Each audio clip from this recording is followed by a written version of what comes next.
A man has been gone for 4,800 years, and his bones just rewrote who built the pyramids. He sits in a glass case in Liverpool, curled inside a clay pot, ignored by almost everyone who walks past. For a century, experts argued about one thing: were the pharaohs African or European? In 2025, scientists cracked open his whole genome and found the answer was neither. 1/5 of him traced back to a place nobody expected, the land that later gave us the Anunnaki. He could not tell anyone where he came from. His teeth could. Nuweirat, Egypt, a cliff 265 kilometers south of Cairo. In 1902, workers cut into the rock and found a tomb. And inside the tomb, a large clay pot, and folded inside the pot, a skeleton, a man, grown, buried with care, in a way that marked him as someone who mattered. They shipped him to England, where he sat in a museum for more than 100 years while 2 world wars burned through Europe around him. The building he was kept in got bombed. He lived through that too. And nobody knew the most important thing about him until a research team pulled a sample from one of his teeth and read the code written inside it. The code had a name,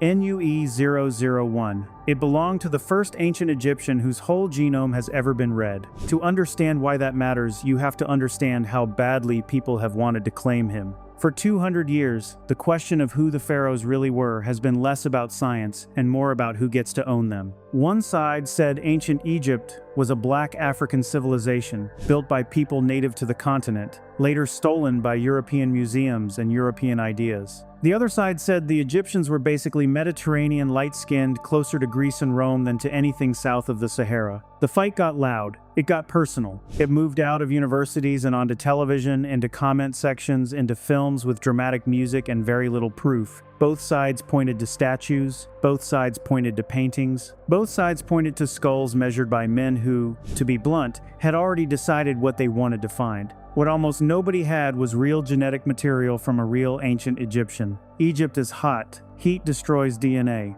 The mummies that lasted were soaked in tree saps and salts that wrecked the very building blocks scientists needed. For decades, the honest answer to the question was that we could not test it. So everyone kept arguing, because an argument you cannot lose is very comfortable to hold. Then the testing got good. In 2017, a team working out of the Max Planck Institute and the University of Tübingen did something that was supposed to be impossible. They pulled usable DNA from a group of mummies at a site called Abu Sir el-Melek in Middle Egypt. 151 people sampled. Mitochondrial code, the kind passed down the mother's line, from 90 of them, and from 3 the Harder Prize full genome data covering both parents. These were not the oldest Egyptians. They ran from the New Kingdom down into the Roman period, roughly 1400 BCE to 400 of the Common Era. But they were real, and they were tested, and the result landed like a slap to both sides. The ancient Egyptians at Abu Sir el-Melek were most closely related to ancient peoples of the Near East, the Levant, Anatolia, the early farming peoples of the Eastern Mediterranean, not Central Africa, not Europe. Their closest genetic cousins lived in what is now Syria, Lebanon, Israel, Jordan, and Turkey. This is the detail that everyone missed in the noise. The same study found that modern Egyptians carry about 8% more sub-Saharan African ancestry than these ancient ones did. Read that the way it was really written. The African genetic signal in Egypt did not get watered down by foreign conquest, the way people assumed. It went up later, after the pharaohs were already gone. The people who built the temples were more tied in their genes to the Near East than the people living on the same land today. The lead researcher said it plainly. Everyone expected that Greeks and Romans and Persians flooding into Egypt would have made the ancient people look more Eurasian than the modern one. The data showed the opposite. The father's lines told the same story. The Y chromosome passes from father to son almost unchanged, so it is a clean way to trace a single deep father's trail. 2 of the 3 Abu Sir el-Melek men carried a line called J,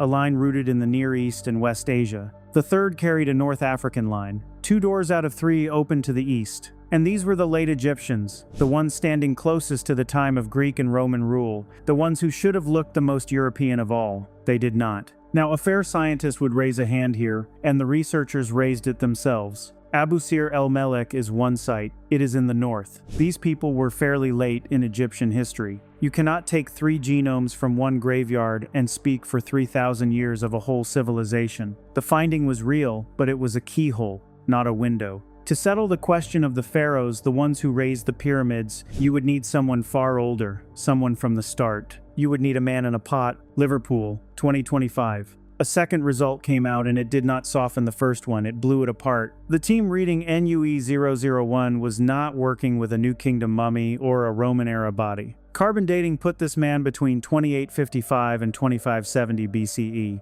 That is the bridge between Egypt's early dynastic period and the Old Kingdom. The Old Kingdom is the age of the pyramids, King Djoser's Step Pyramid, the Great Pyramid of Giza. This man was alive in the window when Egypt was carving its first mountains of stone out of the desert. He is not near the pharaohs in time. He is standing in the doorway with them. And his genome said something the loud arguments had never planned for. Most of him, roughly 80%, traced to North African Neolithic ancestry. The local farming peoples of the Nile and the lands around it. That part fits. That part everyone could have guessed. It is the other 20% that broke the room. 1/5 of this man's ancestry traced to the Eastern Fertile Crescent, to be exact, to genomes standing in for Mesopotamia, the land of the two rivers, the Tigris and the Euphrates, the place we now call Iraq. Not the Levant next door, the far eastern edge. The heartland where the first cities on Earth were rising at almost the very same moment. This was the first time genetics had ever proven it. For years, archaeologists had seen the fingerprints of contact between Egypt and Mesopotamia. Shared art designs, cylinder seals, building methods, the very idea of writing showing up in both places within a few centuries of each other. The usual explanation was trade. Goods moved. Ideas moved. People mostly stayed home. That was the safe version, and the safe version just collapsed on a lab table in England. The DNA showed that people themselves had moved. Bodies, bloodlines, families. Someone walked, or sailed, the long road from the land of Sumer into the land of the pharaohs, and they stayed long enough to leave their genes inside a man who would be buried in a clay pot and forgotten for 48 centuries. And once you know the bodies moved, the old clues stop looking like chance. In the centuries right before Egypt joined into a single kingdom, Mesopotamian objects start showing up in Egyptian graves. Cylinder seals, a Sumerian invention, rolled into Egyptian clay. Carved into one of Egypt's earliest royal monuments, the Narmer palette, are two long-necked creatures with their necks twisted together, a creature that does not exist in Egyptian art before this moment but shows up all over Mesopotamian seals. Egyptian builders started raising walls with sunken, niched brickwork in a style that had been normal in Sumer for generations. And then, almost at the same moment in both lands, full writing appears. Two of the only places on Earth ever to invent it from scratch, lighting up within a few centuries of each other, on opposite ends of the same trade road. Experts had logged every one of these clues. They just kept insisting it was all carried in by traders, because the other answer meant admitting that the people of the two rivers had reached the Nile in person. The man in the pot is that other answer, standing up in a museum case. Then they checked his teeth, and the teeth told a stranger story than the genes alone. The chemistry locked inside tooth enamel records the water and food a person took in while that enamel was forming, which happens in childhood. Test it, and you can often tell where someone grew up. The new Arab man's teeth, said Egypt. He was raised on Egyptian water, Egyptian food, Egyptian soil. He was not an outsider. He was a local.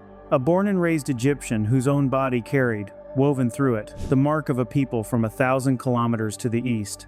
The move that put Mesopotamia inside him did not happen to him. It happened generations before him, and by his lifetime it had simply become part of what an Egyptian was. The rest of the skeleton kept talking. This was not a young man.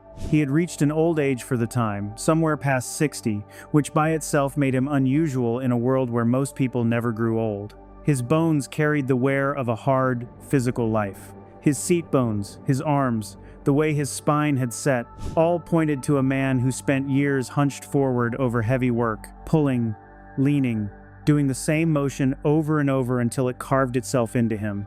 The researchers raised a quiet, almost cruel irony. The wear matched the pose of a potter, someone who spent his days bent over a wheel shaping wet clay.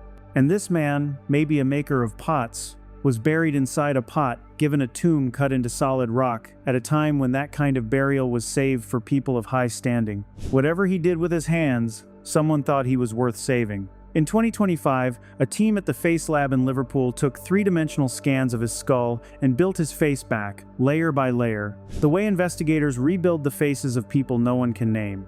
What looked back out of the screen was not a king and not a stranger from another land. It was an ordinary Egyptian man, lined and weathered, the kind of face you could pass in any market on the Nile. An ordinary face hiding a beginning that nobody saw coming. Which brings us to the most famous Egyptian of all, and the messiest piece of this whole story, Tutankhamun. In 2010, a team led by Zahi Hawass published the results of testing on the royal mummies in the Journal of the American Medical Association. They mapped a family tree. They named Tut's parents as brother and sister, which explained a lot about his weak health. It was careful work on how the bodies were related, but they did not publish the full raw genetic profile, the part outside experts would need to trace deep ancestry, and that gap is where the trouble started. A Swiss company watched a television show about the testing, paused the screen on a chart of genetic markers, and announced that King Tutankhamun belonged to a line called R1b. R1b is most common today in Western Europe, Ireland, Spain, France, Britain. The company claimed that more than half of European men were related to the boy king. The headlines wrote themselves. It was not real. The first researchers called it unscientific. Population scientists pointed out that you cannot read a sure, deep ancestry result off a paused television image with only partial data. There is no peer-reviewed proof that Tutankhamun carried that exact European linked line. The claim survives online because it is exciting, not because it is true, so set it aside. It is a screenshot, not a finding. But strip away the false European story, and you are left with the real one, the one the actual data keeps pointing at. When researchers looked at the deep roots of the markers in Tut's family, the trail ran toward the Near East. Toward a source line in the same broad region as Mesopotamia and the Levant, dated tens of thousands of years back. The pharaohs were not European. They were not, in the modern political sense, simply African either. The oldest genetic threads in them keep leading to the same doorway, east. The land between the rivers, and while the gene scientists were carefully refusing to say it, one tradition had been saying it for thousands of years. Step back from the lab for a moment. Look at the map the way an ancient person would have. The two great civilizations of the early world were not facing away from each other, they were facing in. Sumer, in southern Mesopotamia, and Egypt on the Nile. The first writing in both, the first cities in both. The first kings claiming to rule by the power of gods in both. And in Sumer, those gods had a name, the Anunnaki. The Sumerian texts describe the Anunnaki as the ones who came down, who set up kingship, who handed people the foundations of civilization, and then stepped back to let humans rule in their name. The Egyptians told their own version, gods who ruled on earth before the human pharaohs, a first dynasty that was not human at all. Two peoples, split by 1,000 kilometers of desert, both insisting that civilization did not grow slowly from the dirt, both insisting it was handed down, from above, by beings who came from somewhere else and left bloodlines behind. In 1976, a writer named Zecharia Sitchin took the Sumerian tablets and argued that the Anunnaki were not symbols and not myth, but flesh, visitors from a planet he called Nibiru, who built humanity. Treat his reading as one take, a much debated one, not as fact. But notice the shape of the question he was asking, because the lab in Liverpool just answered a piece of it without meaning to. Sitchin said the bloodline of the gods ran from Mesopotamia into the kings of the ancient world. He meant it literally and across the stars. The genome of NUE-001 says something far more down to earth, and in its own way far harder to wave off. A real bloodline really did run out of Mesopotamia into the people who built Egypt. Not from a planet, from the river valley where the Anunnaki stories were first carved into clay. The myth pointed east, the DNA points east. They are not the same claim, but they are pointing at the same horizon. Here is what the old argument got wrong, and it got it wrong on a level deeper than picking the wrong answer. It was using the wrong map, African or European. Two boxes, drawn by people in the last few centuries, laid backward onto a man who lived before either label existed. He would not have understood the question. His world did not run north to south, Africa against Europe, it ran along the rivers. The Nile and the Tigris and the Euphrates, three ribbons of water that pulled people, goods, gods, and genes back and forth across 1,000 kilometers of land we have spent 200 years pretending was empty. The pharaohs were not African in the way one side wanted, and not European in the way the other side insisted. They were something the modern argument never had a box for. A people of the river, carrying inside them the blood of the first cities, the cities of Sumer, the cities of the Anunnaki tablets. The truth was not in either of the two answers. It was in the direction nobody was looking. There is a strange piece left over that science has not closed. One genome is one man. The researchers who read him said it themselves, and they are right. You cannot rebuild the whole population of Old Kingdom Egypt from a single skeleton in a pot. Maybe the next genome shows more Mesopotamia, maybe it shows none, and this man was a rare case. We do not know yet. The Egyptian and international teams are still working, still pulling samples, still trying to read the unreadable. But the keyhole and the doorway now agree. 2 studies, 8 years apart, late Egyptians and early Egyptians both turning the same way. East, toward the rivers, toward Sumer. And the man who proved it never said a word. He sits in his glass case in Liverpool, still curled in the clay pot they buried him in before the first stone of the Great Pyramid was set. The bombs missed him. The centuries forgot him. And inside his teeth and his bones he carried the one thing the loudest argument of the modern world could never shout down. A quiet, chemical, can't-be-argued fact about where his people came from. Not the answer anyone was fighting for. A stranger one. The pharaohs came from the river that fed the gardens of Sumer, the land the tablets said the Anunnaki walked. We have been arguing about the color of a map. The man in the pot was holding the coordinates the whole time, and we are only now learning how to read them.